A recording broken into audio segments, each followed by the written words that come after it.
彼はリミッターが外れていた。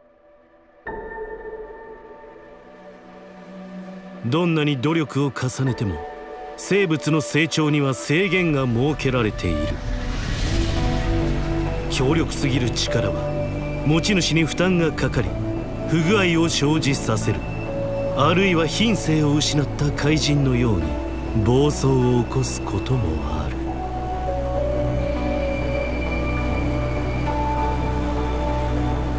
だから個々の生物は生存目的や理性を失わない範囲内でしか成長できないように神に設計されている。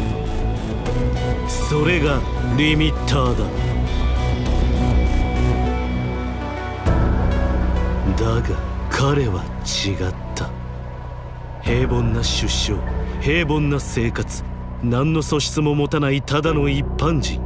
それが努力のみで限界の扉をこじ開けリミッターを破壊した。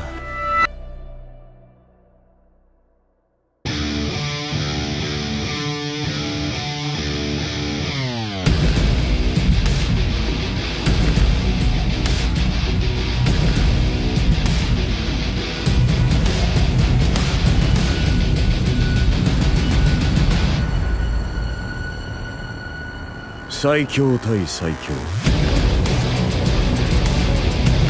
アニメ「ワンパンマン」第3期制作進行中。